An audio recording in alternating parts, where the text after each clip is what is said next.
It starts in a quiet conference room. Long table, bottled water, polished shoes. Executives from Starkist, Bumblebee Foods, and Chicken of the Sea sit opposite each other. They're not talking about recipes, they're talking about prices, about margins, about coordination. Phones buzz, notes get passed, someone jokes about lunch, because while millions of people think tuna is just a cheap sandwich filling, these CEOs are quietly shaping what an entire country should pay for their food. Hi, I'm Leah, your host, a lifelong true crime lover and enthusiastic food history hobbyist. And hey, this is our first time kind of truly being on video for realsies for the YouTubes. You can now watch the pod on the tube of you at all one word, True Crime Culinary, or see photos from episodes on same handle, True Crime Culinary, no spaces. This week's episode started while I was eating my favorite sandwich in Lake Tahoe from a place called West Shore Market.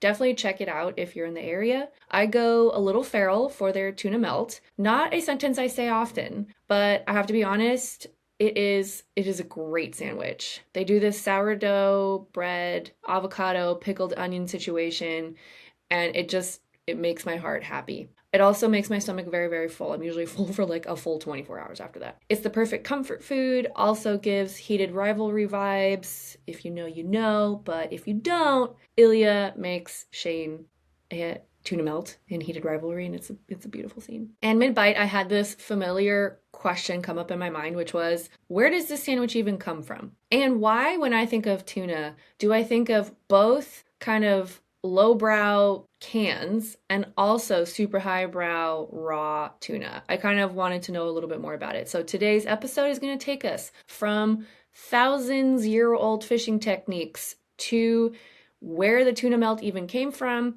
to what's going on these days. So let's dive in. Get it? I can't help myself. I need to do a dad pun every now and again. Before we talk about tuna as a food, let's picture it. A tuna is not a dainty fish. It is a muscle missile. It is shaped like a torpedo, built for speed, endurance, and long-distance migration. Smooth, metallic skin, flashing blue and silver in sunlight. A crescent-shaped tail built for propulsion. Eyes set forward like something always moving, always scanning. Some species are smaller. Skipjack, the kind most often canned, grow to about 2 to 3 feet long and weigh anywhere from 10 to 40 pounds. But the big ones that you see, kind of big articles, big stories told about where they're like, I got one that was like 1,000 pounds. Those are real, and those are Atlantic bluefin tuna that can stretch to over 10 feet long and weigh more than 1,000 pounds. And I read, live to about 50 years old, which is a crazy thought. That's not a fish you casually lift out of the water and into a boat. That's a body you wrestle with. So tuna are partially warm-blooded, which is super interesting. It allows them to move faster and travel farther than many other fish. They can swim at highway speeds, I think 47 miles per hour in short bursts, and they cross entire ocean basins. They're also often alongside dolphins, I think because they're both really fast. They are engineered for migration, and for most of human history, humans simply waited for them. Tuna wasn't always a lunch counter staple. Long before it was stacked in aluminum cans or pressed between slices of grilled sourdough, tuna moved through ancient waters in predictable seasonal migrational patterns, and coastal communities built entire food systems around these rhythms. More than 2,000 years ago in the Mediterranean, for example, massive bluefin surged through narrow straits each spring, especially past what is now southern Spain and Sicily. Ancient observers described dark shadows gathering beneath the surface, entire schools moving as one muscular body. I mean, can you imagine? That must have just been incredible to see. Phoenicians, Greeks, and later Romans constructed complex coastal trap systems to intercept them. Nets were anchored in chambers near shore, guiding tuna inward as they followed instinctual routes. By medieval times in Sicily, these coordinated harvests evolved into what became known as the matanza. I hope I'm pronouncing that correctly, but it basically means the death. I think it means the murder, something like that. Like, it's very gruesome, but also accurate. An organized, almost ritualized tuna capture. Fishermen worked in teams, because remember, these fish are absolutely enormous and so incredibly strong. And people are just trying to get as many as they can because their entire survival depends on it, right? This is pre-industrialization. We are living to survive. So signals were shouted, nets tightened, water churned silver and red. A single bluefin could outweigh several men combined. This wasn't passive fishing. It was a physical confrontation with a migrating animal built like a submarine. Once caught, tuna rarely traveled far. It was eaten fresh near the coast or preserved with heavy salting. Roman garum, not sure I got that right in the pronunciation zone.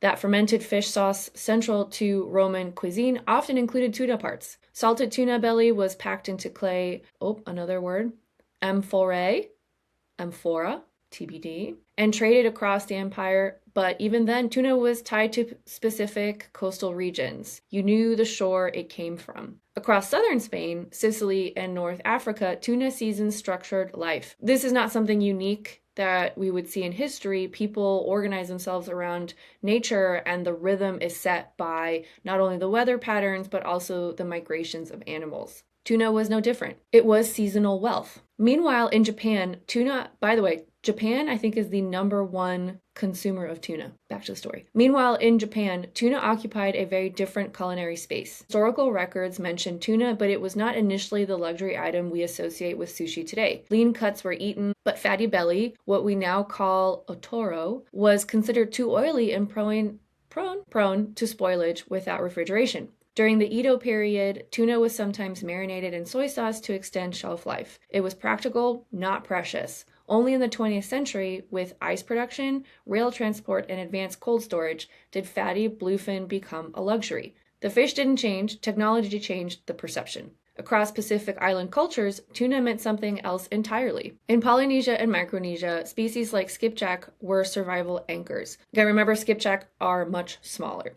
Caught from outrigger canoes using bone or shell hooks, they were eaten fresh, smoked over coconut husks, or sun-dried. Fishing knowledge was interwoven with navigation. The appearance of seabirds or the rise of certain stars signaled tuna migration. Fact, if you are out at sea and you see birds diving down into the top of the water, go check it out. There's probably a bait ball, and there might be some tuna chasing some smaller fish. A bait ball is kind of when small fish get into a ball because they're trying to get away from being attacked from the top and the bottom of the story. Here, tuna was an occasional wealth. It was continuity. To understand tuna was to understand the ocean's patterns. Across regions, whether it's from the Mediterranean trap fisheries to the Edo period Japan or the Pacific voyaging cultures, tuna meant different things. There were trade goods, festival anchors, preserved protein, navigational guides, and community labor. Different regions, different meanings, but one constant remained. Tuna was local. It was caught within sight of land, handled by people whose names you knew, preserved through shared technique. It required timing, coordination, muscle, patience, and a place. There was no anonymous supply chain, no freezer ships circling the globe, no multinational pricing strategies, just migration, season, hands, salt, and smoke. For most of human history, tuna was not an industrial product, but that started to shift in the mid-19th century.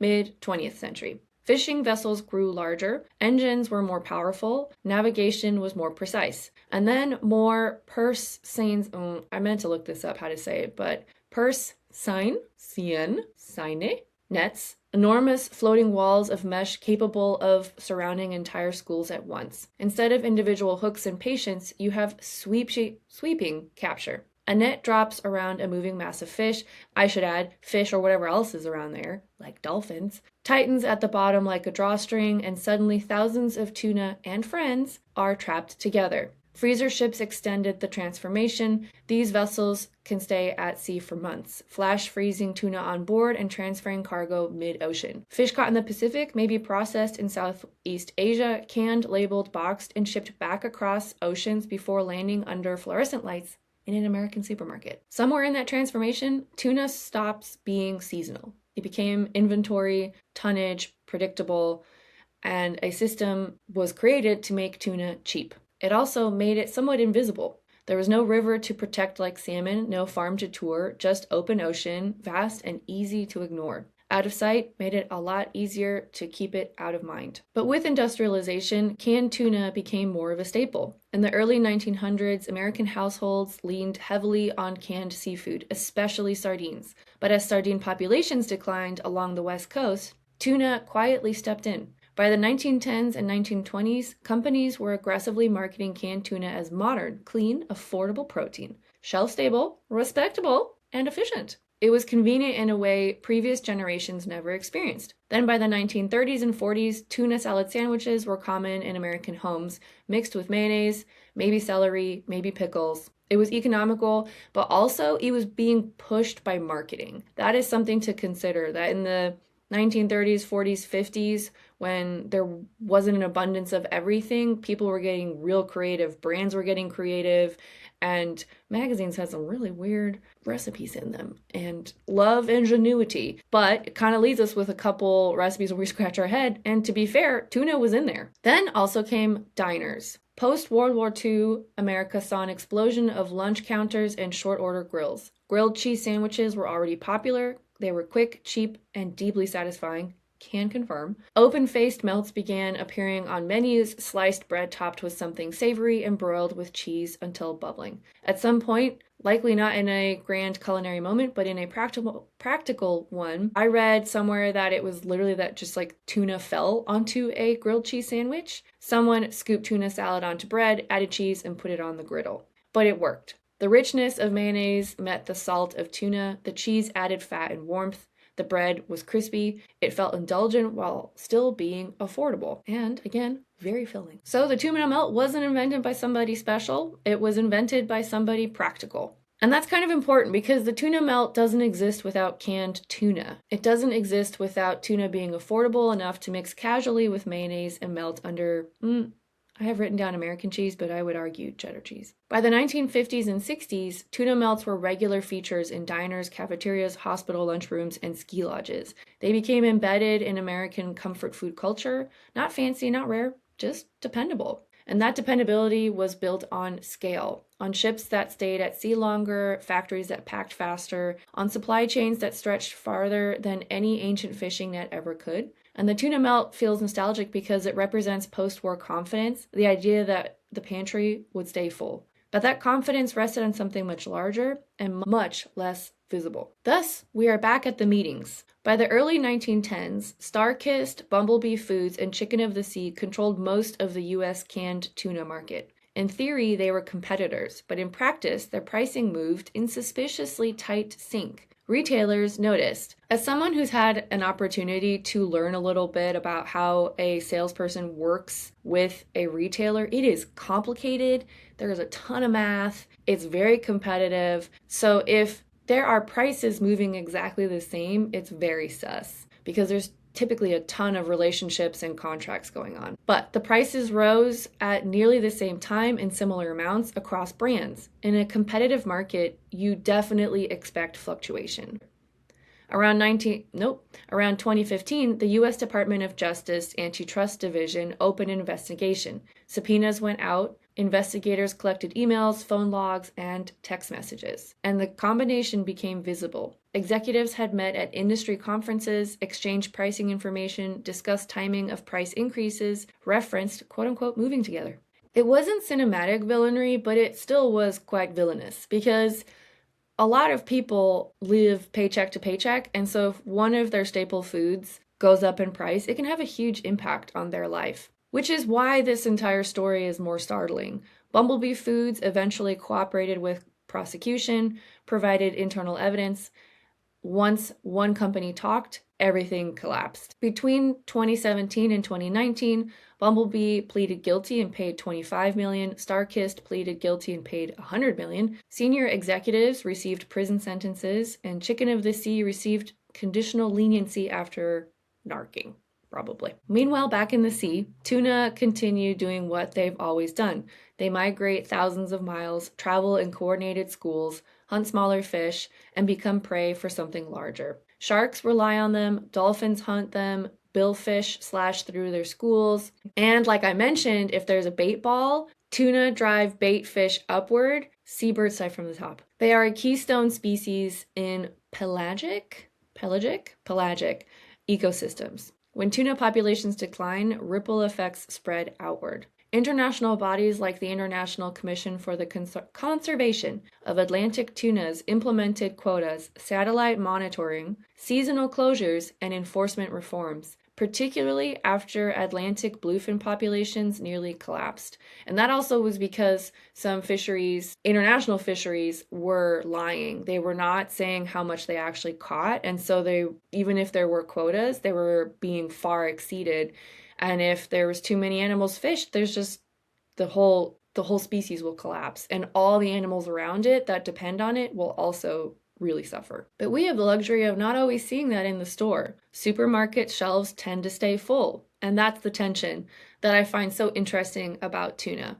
The system prioritizes supply continuity, the can must be available, the price must feel reasonable, and the sandwich must remain accessible. Tuna now lives in two realities at once. In one, it's a powerful migratory predator sustaining open ocean ecosystems, and in the other, it's a neatly stacked row of cans labeled and priced to the cent, or just kind of vibing on top of some rice. In the distance between those realities is what industrialization and corporate coordination quietly built. And that's the story of the tuna melt. I hope I kept you attuned. And hey, let me know what your favorite tuna recipe is, either by commenting on YouTube or Instagram, or emailing me at truecrimeculinary@gmail.com. See you next week.